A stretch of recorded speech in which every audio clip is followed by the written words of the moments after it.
မင်္ဂလာပါခင်ဗျာဒီနေ့မှာတော့အရှိတ်လေပိုင်းအရေးနဲ့ပတ်သက်ပြီးတော့အင်ပတန်အရေးကြီးတဲ့အလေးပြောင်းတစ်ခုရောက်ရှိလာပါတယ်အမေရိကန်သမ္မတထရန့်ကဒီအီရန်ပေါ်မှာအဓိကစစ်စင်ရေးတွေစတင်ပြီးဆိုပြီးတော့ကြေညာလိုက်တဲ့အချက်ကစီးရေးအရာရောနိုင်ငံရေးအရာပါကြီးမားတဲ့တိုက်ရောက်မှုတွေရှိလာနိုင်ပါတယ်အထူးသဖြင့်ဒီအစ္စရေးရဲ့ဂျိုတင်ကာကွယ်ရေးတိုက်ခိုက်မှုတွေနဲ့လည်းဒီပိုင်းနဲ့တည်းဖြစ်လာတာမို့လို့ဒါကအခြေအနေတစ်ခုရဲ့အစပဲရှိသေးတယ်လို့သုံးသပ်ရပါတယ်ဒီနေ့မှာသမ္မတထရန့်ပြောကြားခဲ့တဲ့မိန့်ခွန်းကိုကျွန်တော်တို့ဆက်ပြီးတော့လေ့လာကြည့်အောင်ပါ and our allies throughout the world. For 47 years, the Iranian regime has chanted death to America and waged ခုနကလေးပဲအမေရိကန်စစ်တပ်ဟာအီရန်နိုင်ငံအတွက်မှာရှိတဲ့အဓိကစစ်စင်ရေးတွေကိုစတင်ခဲ့ပါတယ်ကျွန်တော်တို့ရဲ့ရွေးချက်ကတော့အလွန်အန္တရာယ်များပြီးကြောက်မက်ဖွယ်ကောင်းတဲ့အီရန်အုပ်ချုပ်ရေးရန်နေရရဲ့အထူးကချင်းချောင်မှုတွေကိုဖယ်ရှားပြီးတော့အမေရိကန်ပြည်သူတွေကိုကာကွယ်ဖို့ပဲဖြစ်ပါတယ်သူတို့ရဲ့ချင်းချောင်မှုတွေကအမေရိကန်ပြည်သူတွေကျွန်တော်တို့ရဲ့စစ်သည်တွေနိုင်ငံရခြားကစစ်အခြေစိုက်စခန်းတွေနဲ့ကမ္ဘာတော်ကကျွန်တော်တို့ရဲ့မဟာမိတ်တွေကိုတိုက်ရိုက်အန္တရာယ်ဖြစ်စေပါတယ် Beirut that killed 241 American military personnel. In 2000, they knew and were probably involved with the attack on the USS Cole. Many died. လွန်ခဲ့တဲ့48နှစ်အတွင်းမှာ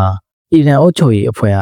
တပ်တူအမေရိကန်တည်တည်ဆိုပြီးတော့ကြွေးကြော်လာခဲ့တယ်လို့ပဲအမေရိကန်နဲ့ကျွန်တော်တို့ရဲ့စစ်သည်တွေအပြစ်မဲ့ပြည်သူတွေကိုပြစ်မှတ်ထားပြီးတော့သွေးချောင်းစီးမှုတွေနဲ့လူတက်မှုတွေစက်တိုက်လွတ်ဆောင်ခဲ့ပါတယ်သူတို့ရဲ့လုပ်ရတွေထဲမှာတီဟီရန်မြို့ကအမေရိကန်တန်ရုံးကိုအကြမ်းဖက်စီးနင်းပြီးအမေရိကန်တစားကန်တွေကို444ရက်ကြာဖမ်းဆီးခဲ့တာလည်းဖော်ပြပါတယ်1983ခုနှစ်မှာအီရန်လက်ပါစီတွေကဘေရွတ်မြို့ကရေတပ်စခန်းကိုဘုံခွဲတိုက်ခိုက်ခဲ့တယ်လို့အမေရိကန်စစ်သည်242ဦးသေဆုံးခဲ့ရပါတယ်2000ပြည့်နှစ်မှာလည်း USS Cole စစ်သင်္ဘောတိုက်ခိုက်ခံရမှုမှာသူတို့တွေပါဝင်ခဲ့တာတေချာတော့ရှိပါတယ် It's the monstrous October 7th attacks on Israel, slaughtering more than 1,000 innocent people, including 46 Americans, while taking 12 of our အီရန်တပ်ဖွဲ့ဝင်တွေဟာအီရတ်နိုင်ငံမှာအမေရိကန်စစ်သည်ယာနဲ့ချီပြီးတပ်ဖြတ်တန်းရစေခဲ့ပါတယ်မကြသေးမီနှစ်တွေအတွင်းမှာလည်းအီရန်လက်ပါစီတွေဟာအရှိအလဲဘက်မှာရှိတဲ့အမေရိကန်တပ်ဖွဲ့တွေကိုရောနိုင်ငံတကာရေကြောင်းလမ်းကအမေရိကန်သင်္ဘောတွေကိုပါဇက်တိုက်ခိုက်နေပါတယ်။ဒါဟာအကြီးအကျယ်ကြမ်းဖက်မှုဖြစ်ပြီးတော့ကျွန်တော်တို့ဒီတိုင်းကြည့်မနေနိုင်တော့ပါဘူး။လက်ဘနွန်ကနေယီမင်စီးရီးယားကနေအီရတ်အထိအီရန်အုပ်ချုပ်ရေးအဖွဲ့ကအကြမ်းဖက်စစ်သွေးကြတွေကိုလက်နက်တွေလေ့ကျင့်ပေးမှုတွေနဲ့ဂျမ်းမုံမှုတွေထောက်ပံ့နေပါတယ်။အောက်တိုဘာ9ရက်နေ့ကအစ္စရေးအပေါ်လှုပ်ဆောင်ခဲ့တဲ့ရစ်ဆက်တဲ့တိုက်ခိုက်မှုဟာအီရန်လက်ပါစီဟာမတ်စ်အဖွဲ့ကလှုပ်ဆောင်ခဲ့တာဖြစ်ပြီးတော့အမေရိကန်46ဦးအပါအဝင်အပြစ်မဲ့ပြည်သူပေါင်း1000ကျော်ကိုတပ်ဖြတ်ခဲ့ပါတယ်။အီရန်ကကမ္ဘာနံပါတ်1အကြမ်းဖက်မှုကိုကြောထောက်နောက်ခံပြုတဲ့နိုင်ငံဖြစ်ပါတယ်။ကျွန်တော်တို့ရဲ့မူဝါဒကတော့ဒီအကြမ်းဖက်အုပ်ချုပ်ရေးအဖွဲ့ကိုနျူကလ িয়ার လက်နက်ဘယ်တော့မှမရစေရဘူးဆိုတာပါပဲ to make a deal. We tried.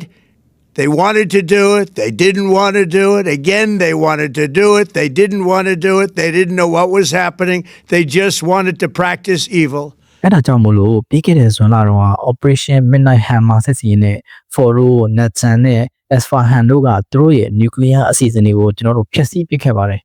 ကျွန်တော်တို့တတိပေးခဲ့ပါတယ်သူတို့သဘောတူညီချက်ဖို့လည်းစူးစမ်းခဲ့ပါတယ်သူတို့ကတော့မလွတ်ချင်ကြဘူးသူတို့ကမကောင်းမှုလုပ်ဖို့ပဲစိတ်ဝင်စားနေကြတာဒါပေမဲ့အီရန်ကညှက်ဆန်ခဲ့ပါတယ်နျူကလ িয়ার ရည်မှန်းချက်တွေကိုဆက်လက်ဖို့ညှက်ဆန်နေတာဆယ်စုနှစ်နဲ့ချီနေပါပြီကျွန်တော်တို့တီးမခံနိုင်တော့ပါဘူးသူတို့ကနျူကလ িয়ার အစီအစဉ်တွေကိုပြန်တိစောက်ပြီးတော့ဥရောပကကျွန်တော်တို့ရဲ့မဟာမိတ်တွေကိုရောအမေရိကန်နိုင်ငံကိုပါချိန်ချောက်နိုင်မဲ့ဒုံးကျည်တွေကိုစက်တိုက်ထုတ်လုပ်နေပါတယ်။အဲဒါကြောင့်ပဲအမေရိကန်စစ်တပ်ဟာဒီအကြမ်းဖက်အုပ်ချုပ်ရေးစနစ်ကအမေရိကန်ကိုချိန်ချောက်မှုတားဆီးဖို့စစ်စင်ရေးတွေကိုလှုပ်ဆောင်နေပါတယ်။သူတို့ရဲ့ဒုံးကျည်တွေကိုဖျက်ဆီးပြမယ်။သူတို့ရဲ့ရေတပ်ကိုလည်းဖျက်ဆီးပြမယ်။ကျွန်တော်တို့ရဲ့စစ်သည်တွေနဲ့ကမ္ဘာကြီးကိုမတိမငြိမ်ဖြစ်အောင်လုပ်နေတာတွေကိုရပ်တန့်စေရမယ်။ Very wicked, radical dictatorship from threatening America and our core national security interests. We are going to destroy their missiles and raise their missile industry to the ground. It will be totally again.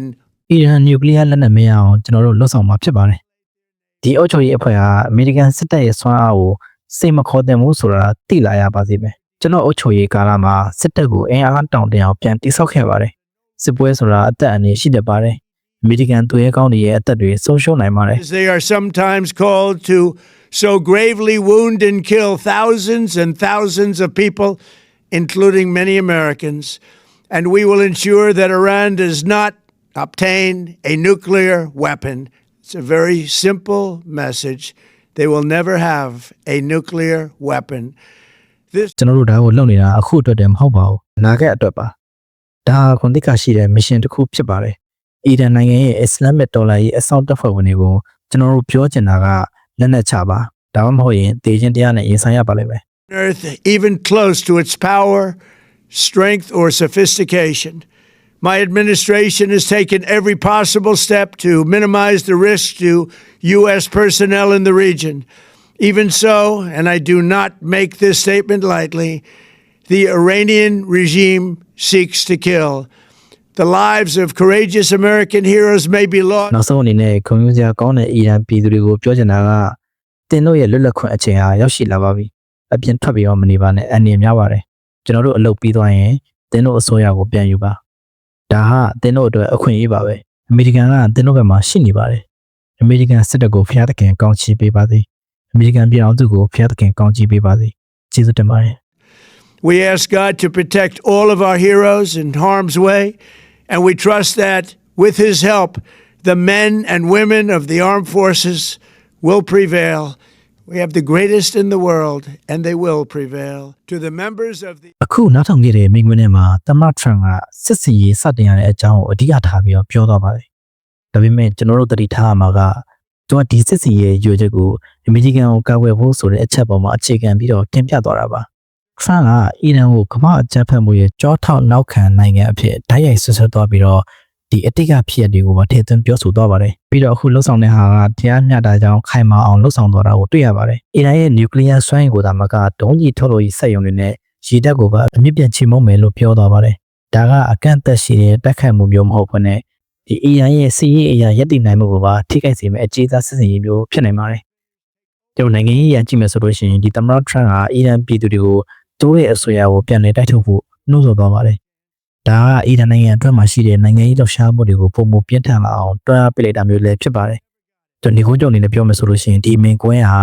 အီရန်ကိုစီးရေးအရာရောနိုင်ငံရေးအရာမှာထိုးနှက်ချက်တွေပေးလိုက်တာဖြစ်ပြီးတော့ဒီအရှိအလဲပိုင်းမှာမကြုံစဘူးတင်းမာမှုတွေကိုဖြစ်ပေါ်စေနိုင်တဲ့အရေးကြီးတဲ့အလဲပြောင်းတစ်ခုပါပဲကျွန်တော်တို့ဒီ Israel Iran American အရေးတွေကတော့ဆက်လက်ပြီးတော့ရင်ခုန်သွားနေပဲစောင့်ကြည့်အောင်မှာဖြစ်ပါတယ်အခုလက်ရှိမှာဆိုလို့ရှိရင်လည်း Israel နဲ့ Iran ဟာဓာတ်ရိုက်ဟိုဘက်ဒီဘက်ပစ်ခတ်မှုတွေဖြစ်နေသေးပါဗီဒီယိုလေးကိုစောင့်ကြည့်ပေးခဲ့တဲ့အတွက်ကျေးဇူးတင်ပါတယ်ကျွန်တော်ရဲ့ channel ကိုလည်း like and subscribe လုပ်သွားပေးပါဦးနောက်ဗီဒီယိုမှာပြန်တွေ့ပါမယ် the brave men and women of America's armed forces. May God bless the United States of America.